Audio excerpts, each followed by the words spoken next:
Hello दोस्तों, आप सबों को आपके अपने YouTube चैनल मैराथन GK पर मैं चंदन कुमार स्वागत करता हूँ। दोस्तों, आज हम लोग फिजिक्स की एक बेहतरीन वीडियो लेके आए हैं। आप सबों ने फिजिक्स के इस चैप्टर को हजारों बार पढ़ा होगा, जिसे हम लॉ ऑफ मोशन कहते हैं। जी हाँ दोस्तों, आज हम लोग पढ़ने वाले हैं लॉ ऑफ मोशन, जो फिजिक्स की एक बेहतरीन टॉपिक में से एक माना जाता है और इसके बिना फिजिक्स बिल्कुल ही अधूरा लगता है।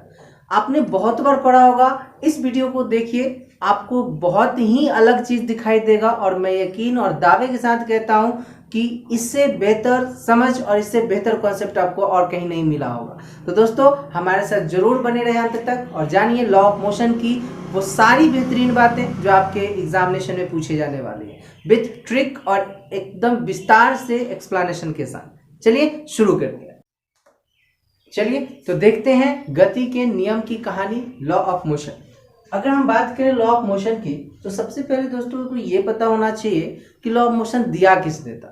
हम सब ने शुरू से पढ़ा है, 6-7 से ही पढ़ना शुरू कर देता है कि लॉ ऑफ मोशन को न्यूटन ने दिया था। न्यूटन कहाँ से थे, क्या थे, उसके बारे में थोड़ा सा हम लोग और जानते हैं। इसके बाद फिर ले चलेंगे आपको गति के नियमों की कहानी की ओर। अगर हम बात करें न्यूटन की, न्यूटन जिनका पूरा नाम सर आइजैक न्यूटन था, ये कई किताबों में पूरा नाम, तो कभी कभी प्रतियोगिता परीक्षाओं में सिर्फ न्यूटन नाम से भी ऑप्शन आपको दिख जाएगा। ऐसे अगर आप पूरा नाम जान ले तो ज्यादा बेहतर रहेगा। इनका पूरा नाम था सर आइजैक न्यूटन। ये कहाँ के निवासी थे, तो ये ब्रिटेन के थे, यानी एक अंग्रेज कह सकते हो, इंग्लिश मैन थे, ये एक ब्रिटेन के थे। आगे देखिए इनका जन्म, तो इनका जन्म हुआ था 4 जनवरी 1643 को और इनकी मृत्यु 31 मार्च 1727 को हो गया था। अगर हम बात करें न्यूटन की, तो न्यूटन एक बहुत ही प्रतिभाशाली व्यक्तियों में गिने जाते हैं और ये कई विशेषताओं के लिए जाने जाते हैं। आई होप आप ये जानते हो कि न्यूटन सिर्फ भौतिकी यानी फिजिक्स के साइंटिस्ट थे, ऐसा नहीं है। न्यूटन के बारे में अगर विशेषताएं देखें हम, तो न्यूटन एक मैथमेटिशियंस यानी गणितज्ञ भी बहुत अच्छे मैथमेटिशियन थे। ये फिजिसिस्ट भी थे, यानी भौतिक के साइंटिस्ट भी थे, भौतिकविद भी थे। ये एस्ट्रोनॉमर भी थे, ये थैलोजियंस भी थे। थैलोजियन का मतलब क्या होता है, जो धार्मिक, जो धर्म के मामले में काफी ज्ञान रखता हो, उसको कहते हैं ना। और ये बहुत अच्छे एक ऑथर भी थे, है ना, यानी लेखक भी थे। तो इतनी सारी विशेषताएं न्यूटन की है। तो न्यूटन सिर्फ फिजिक्स ही नहीं, मैथ के भी बहुत बड़े एक्सपर्ट थे। अगर इनकी किताब की बात करें, आज हम लोग जिस टॉपिक पर चर्चा करने वाले हैं उससे जुड़ा हुआ किताब देखें तो इनकी किताब है प्रिंसिपिया, यानी ये बुक याद रखना है। कई बार एग्जाम में क्वेश्चन पूछ लिया गया है कि लॉ ऑफ मोशन का चर्चा न्यूटन ने किस किताब में किया है, तो वो किताब है प्रिंसिपिया, जिसमें इन्होंने पहली बार अपने लॉ ऑफ मोशन का वर्णन किया था। और वो वर्णन कब किया था, तो याद रखना, कभी कभी ईयर ही पूछ देता है, 1687 में। ये बुक 1687 में इसमें ये बात कही थी इन्होंने, तो ये दोनों बात याद रखना है। गति के नियमों की अगर बात करें, लॉ ऑफ मोशन की बात करें, तो न्यूटन ने टोटल 3 लॉ ऑफ मोशन दिए थे, 3 गति के नियम दिए थे, जिसको याद रखना है आपको। सर आइजैक न्यूटन ने गति के नियम दिए थे और ये 3 है। 3 कौन कौन है, तो गति का प्रथम नियम, गति का दूसरा नियम और गति का तीसरा नियम, जिसे हम first law of motion, second law of motion और थर्ड लॉ ऑफ मोशन कहते हैं। दोस्तों, अगली स्लाइड में हम तीनों लॉ ऑफ मोशन को बड़े ही विस्तार से और विथ ट्रिक देखने वाले। तो चलिए बने रहिए हमारे साथ। चलिए देखते हैं गति के नियमों की आगे बात। गति के नियम की बात करें तो सबसे पहले दोस्तों हम लोग बात करने वाले हैं गति के प्रथम नियम की, यानी first law of motion. First law of motion होता क्या है, ये आप सब जानते हैं, कई बार आपने पढ़ा भी है कि कोई भी वस्तु अपनी गति की अवस्था या विराम की अवस्था में तब तक रहता है जब तक उस पर कोई बाहरी बल, कोई एक्सटर्नल फोर्स अप्लाई नहीं कर दिया जाता है, जब वो उसकी स्थिति नहीं बदल जाती है। उस नियम को क्या कहा जाता है, गति का प्रथम नियम। ये न्यूटन ने दिया था। दोस्तों, प्रतियोगिता परीक्षाओं में कभी कभी तो ये पूरी नियम दे दी जाती है और कहा दिया जाता है कि ये किस गति नियम को कहा गया है, तो वहां पर आप प्रथम लॉ ऑफ मोशन या फर्स्ट लॉ ऑफ मोशन कह सकते हो। होता है क्या है, देख लीजिए, यदि कोई वस्तु विराम या गति में रहती है, ठीक है, विराम या गति, विराम माने रेस्ट में रहेगी, विराम माने क्या रहेगी, रेस्ट में रहेगी, गति माने होता है मोशन में रहेगी। यदि कोई वस्तु विराम या गति में रहती है तो वह तब तक उसी अवस्था, यानी जो अवस्था उसकी है सेम पोजीशन, उसी अवस्था में रहेगी जब तक उस पर कोई बाहरी बल यानी कोई एक्सटर्नल फोर्स नहीं लगाया जाता है। तो इस नियम को न्यूटन ने कहा था फर्स्ट लॉ ऑफ मोशन। ठीक है दोस्तों, अगर हम इस गति के नियम की बात करें तो हमारे प्रतियोगिता परीक्षाओं में सीधा सीधा लाइन तो बहुत कम बार पूछा है, लेकिन इससे जुड़ा हुआ जो बहुत महत्वपूर्ण फैक्ट है, जो इंपॉर्टेंट तथ्य है, वो बहुत बार पूछा है। क्या क्या पूछता है एग्जाम में, तो सबसे पहले तो याद रखेंगे कि जो गति का प्रथम नियम है इसे जड़त्व का नियम भी कहते हैं, मतलब लॉ ऑफ इनर्शिया भी बोलते हैं। इंग्लिश में क्या बोलेंगे दोस्तों इसको, लॉ ऑफ इनर्शिया भी इसे कहते हैं, यानी जड़त्व का नियम भी कहते हैं। दोस्तों 8th-9th क्लास में आपने इसको पढ़ा होगा कि इनर्शिया कई प्रकार का होता है, जैसे इनर्शिया ऑफ रेस्ट होता है, इनर्शिया ऑफ मोशन होता है और इनर्शिया ऑफ डायरेक्शन होता है। अगर कोई वस्तु, सबसे पहले तो ये देखो कि जड़त्व होता है, इसके बाद हम बात करेंगे जड़त्व का मतलब क्या होता है। जड़त्व का नियम जो है ये दिया किसने है, तो ये दिया है गैलीलियो ने। गैलीलियो भी फिजिक्स के एक बहुत बड़े साइंटिस्ट हैं, आप लोगों ने नाम सुना होगा। तो इन्होंने जड़त्व का नियम दिया था, और इनसे जुड़ा हुआ एक क्वेश्चन और पूछता है कि दूरबीन का आविष्कार किसने किया था। तो दूरबीन का आविष्कार भी गैलीलियो ने ही किया था।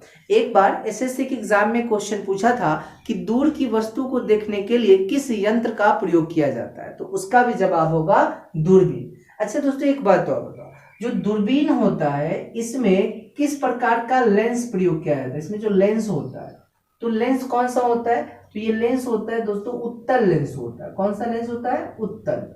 उत्तल की अगर हम बात करें तो इंग्लिश में हम इसे बोलेंगे कॉन्वेक्स लेंस। क्या बोलते हैं, कॉन्वेक्स लेंस। एक क्वेश्चन एग्जामिनेशन में इससे पूछता है। और बार बार एक चीज और बता दूं कि कोई भी चीज, चाहे वो कैमरा हो या ह्यूमन आईज हो या दूरबीन हो, सूक्ष्मदर्शी हो, कुछ भी चीज जिसमें कैमरा यूज हो रहा हो, तो सबका जवाब होता है आपका उत्तल लेंस यानी आपका कन्वेक्स लेंस। ठीक है, तो ये याद रखना है आपको।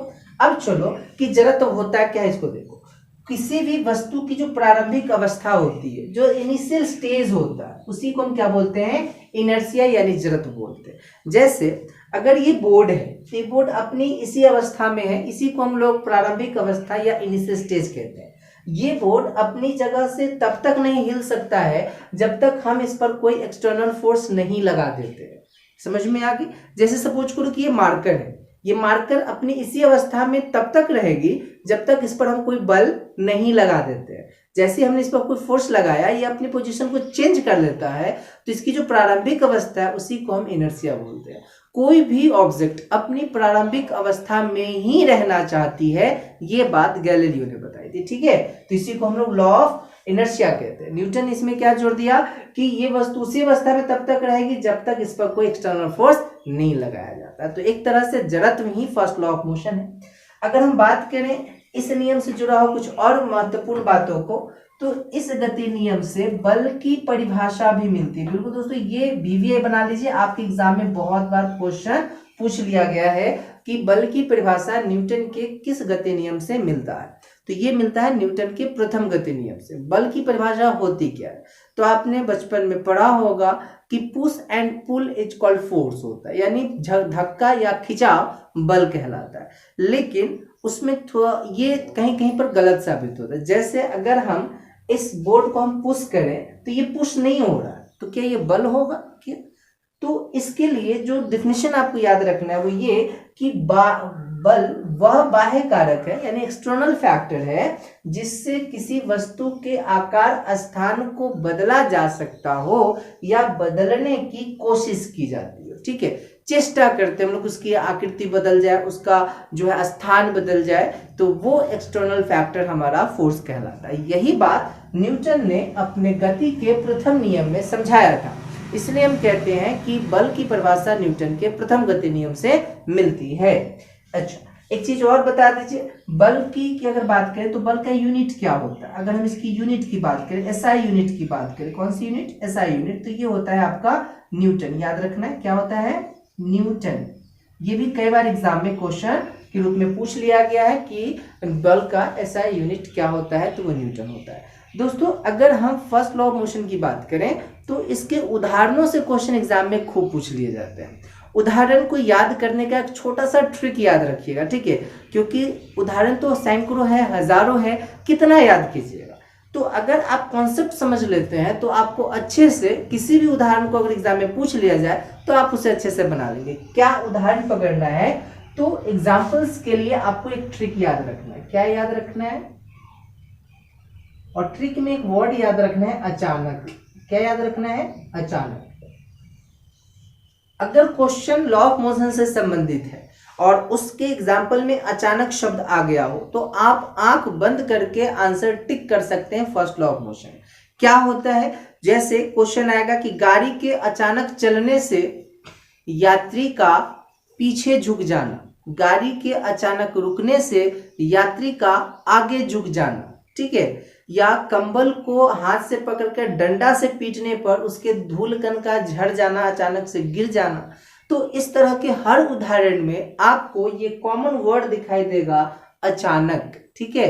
तो ये चीज जिस भी एग्जाम्पल में दिख गया आप याद रखना वो फर्स्ट लॉ ऑफ मोशन का उदाहरण होगा। I hope first law of motion आपको क्लियर हो गई होगी दोस्तों। इसको अच्छे से रिवाइज कर लीजिएगा, अच्छे से याद कर लीजिए ताकि आपको अच्छे से समझ में आ जाए।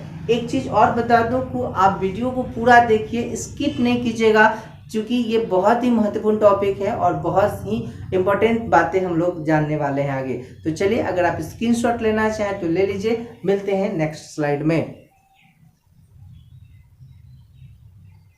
दोस्तों बात करते हैं गति के दूसरे नियम की। पिछले स्लाइड में हमने प्रथम नियम बताया आपको। गति का जो दूसरा नियम है जिसको हम सेकेंड लॉ ऑफ मोशन भी कहते हैं, गति का दूसरा नियम, ये होता क्या है, तो ये एक ऐसा लॉ है दोस्तों कि बचपन में जब हम पढ़ा करते थे तो इस लॉ को याद करने के चक्कर में बहुत बार मार भी खाया, फिर भी ये लॉ याद नहीं होता था, है ना।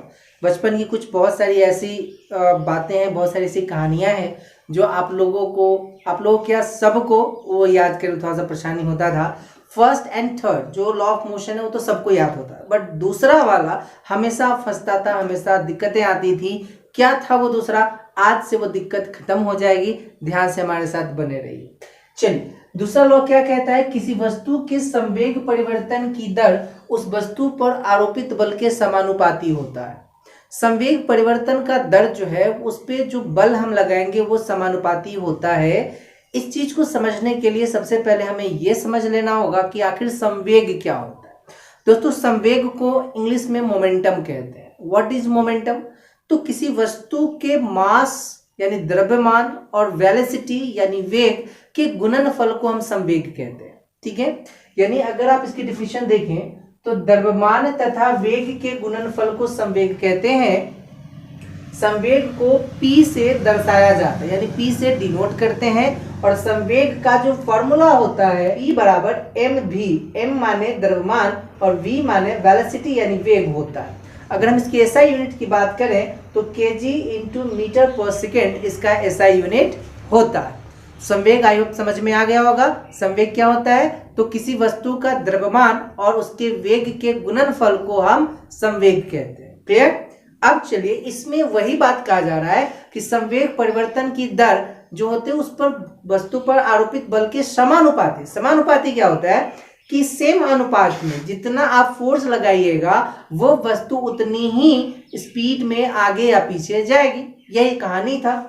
अब देखो कि इससे जुड़ा हुआ जो इंपॉर्टेंट बातें हैं जो आपको याद रखना, जो एग्जाम में पूछा जाता है, तो ये तीनों पॉइंट जो है ये तीनों को आप VVI बना लीजिए, क्योंकि तीनों से प्रश्न पूछते हैं। और ये जो बॉक्स आपको दिख रहा है इसे भी VVI बना लीजिए, क्योंकि यहां से भी प्रश्न पूछ लिए गए हैं। अब चलिए, इसमें इंपॉर्टेंट क्या है कि इस गति नियम माने दूसरा गति नियम को रियल लॉ ऑफ मोशन भी कहते हैं। रियल लॉ ऑफ मोशन ये याद रखना है दोस्तों। क्वेश्चन पूछ देता है कि गति के किस नियम को रियल लॉ ऑफ मोशन कहते हैं, तो वह है दूसरा गति नियम। क्यों कहते हैं, क्योंकि इसी से पहला और तीसरा नियम जो है वो बना है, इस तरह से आप कह सकते हो। इसीलिए इसे रियल लॉ ऑफ मोशन कहते हैं। क्यों, क्योंकि फर्स्ट एंड थर्ड जो लॉ है ये इसी से बनाए गए हैं, ठीक है, इसलिए इसको रियल लॉ ऑफ मोशन कहते हैं। अगर हम दूसरी इंपॉर्टेंट बात देखें तो याद रखना है कि संवेग परिवर्तन बल की दिशा में ही होती है।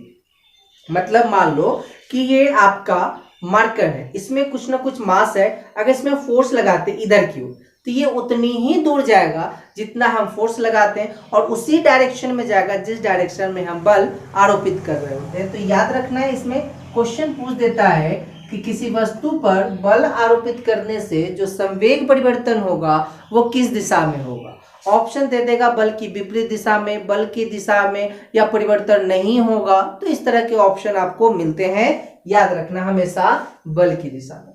तीसरा जो महत्वपूर्ण बात है वो ये याद रखना है कि इस गति नियम से बल का व्यंजक, इसे आप फॉर्मूला या इक्वेशन भी कहते हैं, प्राप्त होता है। क्वेश्चन पूछ देता है कि न्यूटन के किस गति नियम से बल का व्यंजक प्राप्त होता है या फॉर्मूला मिलता है, तो वो होता है न्यूटन का दूसरा गति नियम। ठीक है, गति का दूसरा वाला। पहले वाले नियम में हमने देखा कि वहां से बल से परिभाषा मिलती थी, बल का डेफिनेशन मिलता था, और यहां से देखते हैं इक्वेशन ऑफ फोर्स मिलता है। आखिर इक्वेशन ऑफ फोर्स होता क्या है, तो आप लोगों ने पढ़ा होगा, बहुत सारे लोग जो है वो रट लेते हैं कि यहाँ से F बराबर ma, F बराबर क्या होता है ma, यानी force equal to mass into acceleration, द्रव्यमान गुने त्वरण, याद रखना है। अब चलते हैं इस बात को जान लेते हैं कि F बराबर ma कैसे होता है। इसको बड़ा ही विस्तार से हमने आपको समझाने की कोशिश की है, कोशिश कीजिएगा आप समझें और ये रटने वाली जो प्रथा है उसको समाप्त करें। अब देखो ma का मतलब मास अद्रव्यमान, कभी कभी तो ये भी पूछ लेता है कि बल क्या है, व्हाट इज फोर्स। तो याद रखना कि द्रव्यमान और त्वरण के गुणनफल को बल कहते हैं। ठीक है, तो याद क्या रखना है कि द्रव्यमान गुने त्वरण, द्रव्यमान और त्वरण के गुणनफल को हम क्या बोलते हैं, तो बल बोलते हैं। चलिए रटने वाली प्रथा को समाप्त करते हैं, उसको समझते हैं। मान लो कि ये कोई m वेट का, कोई m मास का कोई वस्तु है। ठीक है, इस ऑब्जेक्ट का जो मास है, कोई बॉल है, इसका मास जो है वो m है। ठीक है, क्या है m।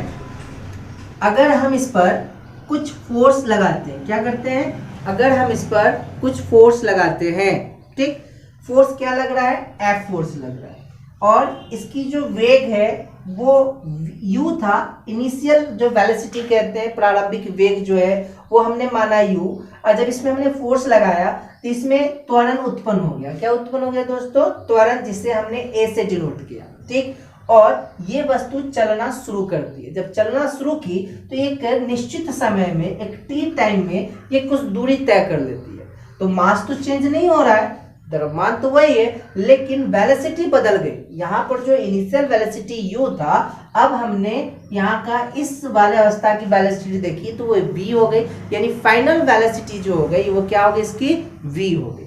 अब चलिए कि यहाँ पर p1, यानी जब शुरू वाले यहाँ जो ऑब्जेक्ट है इसकी अगर हम मोमेंटम देखें तो मास इंटू वेलोसिटी, इसका मास m और वेलोसिटी u, तो मास इंटू वेलोसिटी, ये हमारा हो गया PI का मतलब होता है मोमेंटम इनिशियल, यानी शुरुआती संवेग जो है, तथा PF यानी मोमेंटम फाइनल की बात करें तो इसका भी m मास है और v इसकी वेलोसिटी है। तो फाइनल मोमेंटम क्या हो जाता है आपका mv, और इनिशियल क्या होता है mu। यहां तक क्लियर है। अब अगर हम संवेग परिवर्तन की बात करें, फिजिक्स में परिवर्तन को, ये जो ट्रायंगल दिख रहा है, त्रिभुज दिख रहा है, इस साइन से, यानी डेल्टा इसको कहते हैं, डेल्टा से डिनोट किया जाता है। तो डेल्टा p यानी संवेग परिवर्तन बराबर, किसी चीज में चेंज करना हो तो कैसे करेंगे, फाइनल में से इनिशियल को घटा देंगे तब चेंज करेंगे हम लोग, है ना। फाइनल में से इनिशियल दोनों को हम घटा दें तो जो रिजल्ट आता है उसी को हम परिवर्तन यानी चेंजेस कहते हैं। वही काम यहाँ पर किया गया कि जो मोमेंटम फाइनल था, जो मोमेंटम इनिशियल था, उस दोनों को माइनस कर दीजिए, तो ये जो रिजल्ट निकला ये आपका हो गया संवेग परिवर्तन। अब संवेग परिवर्तन की दर को भी समझ लीजिए। दर क्या होता है कि किसी भी चीज में, किसी भी चेंजेस में अगर आप टाइम से डिवाइड कर दें तो जो रिजल्ट होता है वो इसका दर कहलाता है। तो हमने भी वही काम किया कि जो हमारा परिवर्तन था उसमें दर निकालना था, तो जो टाइम है, जो t समय लग रहा है, इसी t से हम इसमें डिवाइड कर देते हैं। तो ये वाला जो इक्वेशन आपको दिखाई दे रहा है, ये आ गया आपका संवेग परिवर्तन की दर। अब चले, हमने अभी ऊपर लिखा है कि संवेग परिवर्तन की दर उस वस्तु पर आरोपित बल के समानुपाती, ये लाइन याद रखना। देखिए, बल के समानुपाती होता है। समानुपाती मतलब डायरेक्टली प्रोपोर्शनल। ये जो सिंबल देख रहा है, ये सिंबल होता है डायरेक्टली प्रोपोर्शनल का। तो क्या हुआ, F is directly proportional to p f minus p i बटे टी, यानी संवेग परिवर्तन की दर के समानुपाती होता है। आगे इक्वेशन देखें तो पी एफ को जो पी एफ है इसे हम एम बी से दर्शा सकते हैं, पी एफ बराबर एम बी, तो पी एफ के जगह पर हमने एम बी लिख दिया और पी आई को हम एम यू से दर्शा सकते हैं, तो पी आई की जगह पर एम यू लिख दिया। यहां तक क्लियर है, और नीचे टी है। अब F इक्वल टू, अब क्या हुआ कि देखो इसमें भी M और इसमें भी M को हम कॉमन निकाल सकते हैं, तो हमने क्या किया कि M को कॉमन निकाल दिया, तो B minus u by t इधर बच गया। क्लियर यहां तक, तो F is directly proportional M into b minus u by t बच गया। आपको बता दूं कि जैसे ही हम प्रोपोर्शनल का साइन हटाते हैं तो कांस्टेंट के हम लोग ले लेते हैं, ठीक है, तो नियमानुसार के ले लिया गया। F इक्वल टू के इंटू एम भी माइनस यू बाई टी हो जाता है। और आपने फिजिक्स में अगर थोड़ा सा भी पढ़ा होगा 8, 7, 9 में, तो वहां पर आपने देखा होगा कि भी minus u by t equal to होता है ए यहाँ पर एक्सलरेशन यानी त्वरण होता है। तो बस इस वैल्यू को उठा करके हमने क्या किया कि F इक्वल टू के, और के इंटू एम के जगह पर जो भी माइनस यू टी है उसके जगह पर एम और ए रख दिया, तो यही निकल के आता है F बराबर एम ए, जो हम रटा करते थे, जो हम रटते थे। तो इस रटने की प्रथा से आज हमें आजादी मिलेगी, और आप समझ गए होंगे कि जो फोर्स बराबर होता है वो मास इंटू एक्सेलरेशन होता है, और ये हमें किस नियम से मिलता है, तो गति के दूसरे नियम से मिलता है। आई होप दोस्तों आपको ये अच्छे से समझ में आ गई होगी। अगर हम बात करें इस नियम के उदाहरणों की, तो एग्जाम में उदाहरण भी काफी पूछ लिए जाते हैं, तो इसके उदाहरण को पकड़ने का भी एक छोटा सा ट्रिक मैं आपको बता रहा हूं, आप बस इस ट्रिक को याद रखना है।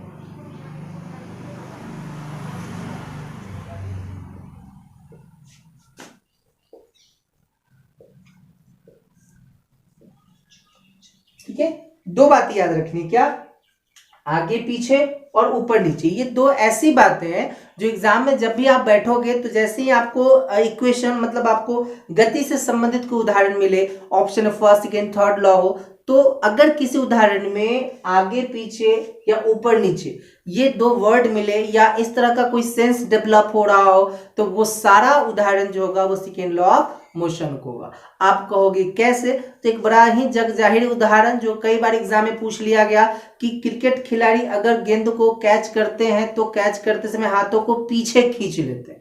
पीछे वर्ड आया ना, कुछ नहीं सोचना है, ऑप्शन देखना है सेकेंड लॉ ऑफ मोशन है कहाँ, तो आंसर लगा देना है आपको। अगर आप देखो कि किसी भी जगह से अगर जैसे गाड़ी में शॉकर का काम कर रहा है, उदाहरण ले सकते हो, गाड़ी में जो फंक्शन ऑफ शॉकर है, शॉकर तो आपने देखा होगा किसी भी गाड़ी में जो सीट के नीचे कुछ इस तरह का स्प्रिंग जैसा बना होता है, तो जैसे ही गड्ढा में आता है तो गाड़ी क्या करता है, जंप करता है, तो ऊपर नीचे करता है ना, तो गाड़ी में जो शॉकर का काम होता है, ये भी आपके सेकेंड लॉ ऑफ मोशन से उदाहरण ले लिया गया है। कभी दीवार में कभी आप जो कील होता है वो अगर ठोके होइएगा, तो कभी कभी होता है क्या, हम फील करते हैं कि जैसे हम मारते हैं ठोकते हैं तो हथौड़ा हमारा बैक हो जाता है। तो ये बैक क्यों हुआ, हथौड़ा पीछे क्यों आया, क्योंकि हमने फोर्स ज्यादा लगा दी और उसमें से वेट था नहीं, इसलिए हथौड़े का पीछे आना ये भी सेकेंड लॉ का ही उदाहरण होता है। तो कई सारे एग्जाम्पल है जो आपके एग्जाम में पूछ लिए जाते हैं, आप समझ को बना के रखिएगा, उदाहरण आपके एग्जाम में नहीं छूटेगा। क्या याद रखना है, तो ट्रिक याद रखना है, आगे पीछे और ऊपर नीचे। तो दोस्तों ये हो गई सेकेंड लॉ ऑफ मोशन की सारी कहानी खत्म। अगले स्लाइड में हम बात करेंगे थर्ड लॉ ऑफ मोशन की, तो हमारे साथ बने रहिए और वीडियो को पूरा देखिए, स्किप मत कीजिएगा। आज के बाद लॉ ऑफ मोशन से क्वेश्चन छूट जाए ये नहीं हो सकता। तो चलिए मिलते हैं नेक्स्ट स्लाइड में। बात करते हैं गति के तीसरे नियम की। अब तक हमने प्रथम और दूसरा बता दिया है, आई होप आपको समझ में आ गया हो। अगर क्लास आपको अच्छी लगे या कोई भी सुझाव हो, किसी बात की प्रॉब्लम हो, तो आप कमेंट में ज़रूर बताएं हमें, ताकि उसका निदान किया जा सके, ठीक है। चलिए अगर हम बात करें गति के तीसरे नियम की, तो ये तो बहुत आसान है और हम लोग इसको बहुत पहले यानी बहुत बचपन से और एक ही लाइन में याद करके चलते हैं। गति का नियम है क्या कि प्रत्येक क्रिया के बराबर लेकिन विपरीत प्रतिक्रिया होती है, ठीक है। तो ये याद रखना, ये न्यूटन की तीसरी गति नियम की बात है कि जो भी हम काम करेंगे उतना प्रतिक्रिया होगा लेकिन ऑपोजिट डायरेक्शन में विपरीत होगा। अगर हम इसके महत्वपूर्ण तथ्यों की बात करें तो इस गति नियम को क्रिया प्रतिक्रिया का नियम भी कहते हैं ना। इसको आप वीवीए बना लीजिए, यहां से एग्जाम में क्वेश्चन पूछ लिए जाते हैं कि एक्शन रिएक्शन लॉ किस गति नियम को कहा गया है, तो गति का तीसरा नियम। दोस्तों एक बात जो मैंने नोट में यहाँ पर लिखा है इसको भी ध्यान रखिएगा, क्योंकि कभी कभी एग्जाम में क्वेश्चन यहाँ से पूछ लिया जाता है। इसको समझने से पहले हमें कुछ उदाहरण पकड़ने होंगे। जैसे अगर एग्जामिनेशन में आपसे पूछ दिया कि थर्ड लॉ ऑफ मोशन का उदाहरण क्या क्या है, तो इसके उदाहरण को पकड़ने का भी एक छोटा सा ट्रिक याद रखना है आपको। ट्रिक क्या याद रखना है, तो एक वर्ड याद रखना है विपरीत। विपरीत दैट मीन्स उल्टा, है ना, अपोजिट याद रखना है। अगर किसी उदाहरण में अपोजिट रिजल्ट मिल रहा हो या विपरीत शब्द आ गया हो तो सारा उदाहरण थर्ड लॉ ऑफ मोशन का होगा, डेफिनेटली होगा। जैसे आप एक उदाहरण पूछा था तैरना, स्विमिंग, ये आपके एसएससी का क्वेश्चन है कि तैरना यानी स्विमिंग जो है ये किस गति नियम का उदाहरण है। तो तैरना का मतलब क्या है, जितना हाथ हम पीछे करते हैं हम उतना ही आगे जाते हैं, दैट मीन्स ये थर्ड लॉ ऑफ मोशन हो जाएगा। ठीक है।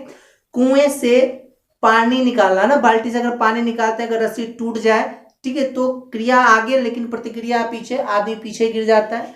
कभी अगर आप नाव पर चढ़े होइएगा तो नाव तो पूरी तरह से जमीन पर आती नहीं है, तो लोग क्या करते हैं कि नाव के ऊपर आकर के वो पूरी तरह से जमीन पर जाना चाहते हैं और इसलिए वो इतनी जोर से कूदते हैं, जंप करते हैं कि वो जमीन पर पहुंच जाए। आप जितनी दूर नाव से जाना चाहेंगे नाव उतनी ही पीछे जाती है, दैट मीन्स कि ये क्रिया प्रतिक्रिया का केस होता है। तो इस तरह के कोई भी उदाहरण आपको दिखाई दे जो अपोजिट रिजल्ट देता हो, वो सब का उदाहरण होता है आपका थर्ड लॉ ऑफ मोशन। ठीक। अब चलिए यहाँ रॉकेट का आगे बढ़ना, ये उदाहरण जो है रॉकेट का आगे बढ़ना, ये गति के तीसरे नियम का उदाहरण होता है, थर्ड लॉ ऑफ मोशन का होता है। लेकिन रॉकेट का उड़ान भरना, ये जो उदाहरण, देखो दोनों में रॉकेट एक कॉमन शब्द है, इसलिए इसको ध्यान ज्यादा देना है। रॉकेट का उड़ान भरना संवेग संरक्षण के सिद्धांत का उदाहरण है, law of conservation of momentum कहते हैं। जब दोनों से क्वेश्चन आता है ना तो ध्यान दीजिएगा, उड़ान भरना पूछ रहा है कि आगे बढ़ना पूछ रहा है। क्लियर हो गया। चलिए एक होमवर्क आपका कमेंट सेक्शन में आप जवाब देंगे कि रॉकेट के फ्यूल्स में किसका प्रयोग किया जाता है, यानी रॉकेट का ईंधन क्या होता है, इसका जवाब कमेंट में आप जरूर दीजिएगा। तो ये थर्ड लॉ से जुड़ा हुआ इतनी ही बातें जो आपके एग्जाम में पूछ लिया जाता है।